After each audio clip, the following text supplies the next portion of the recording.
Corona virus की कुंडली। तारीख 1 दिसंबर 2019, चीन के वुहान में पहला केस दर्ज किया गया। तारीख 29 दिसंबर 2019, वुहान के लोकल अस्पताल में कोरोना के 4 मरीज दाखिल हुए। तारीख 31 दिसंबर 2019, WHO ने कहा चीन में नया वायरस फैल चुका है। तारीख 1 जनवरी 2020, वुहान के मीट मार्केट को बंद कराया गया। तारीख 7 जनवरी 2020, रहस्यमयी वायरस को NCOV नोवल कोरोना वायरस 2019 नाम दिया गया। अब तो पूरी दुनिया जान चुकी है कि कोरोना का वायरस चीन की वुहान लैब की देन है। लेकिन आपको कोरोना की पहली लहर का एक मैप दिखाते हैं, जिससे आप जान पाएंगे कि कैसे 2020 में कोरोना के भारत में फैलने से पहले कई देश इससे हलकान हो चुके थे। उसमें भी ईस्ट एशिया के देश ज्यादा थे, जिसी को ट्रेंड मानकर ये माना जा रहा है कि 40 दिन बाद भारत में भी कोरोना की चौथी लहर फैल सकती है। और इस बार भी कुछ ऐसा ही ट्रेंड वापस देखने को मिल रहा है। जापान में 3 जनवरी 2020 में पहला केस मिला। थाईलैंड में 7 जनवरी 2020 को पहला केस दर्ज किया गया। स्पेन में 12 जनवरी 2020 को पहला केस दर्ज किया गया।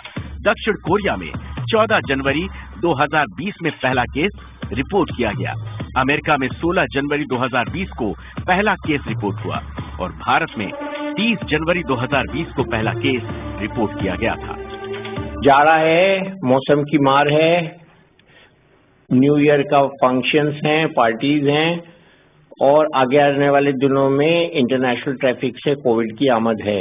ये सब मिलाकर बहुत इम्पोर्टेंट हो जाता है कि हम सावधानी बरतें। देखिए, ये जो नया वेरिएंट है, ये हम बहुत भाग्यशाली हैं।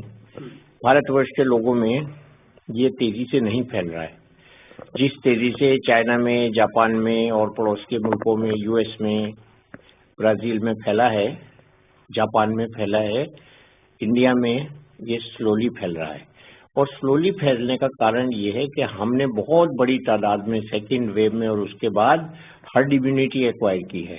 हमारा टीकाकरण कार्यक्रम विश्व का सबसे बड़ा कार्यक्रम साबित हुआ है। हमने लगभग 90% आबादी को, एलिजिबल आबादी को हमने कोविड का वैक्सीन दे दिया है।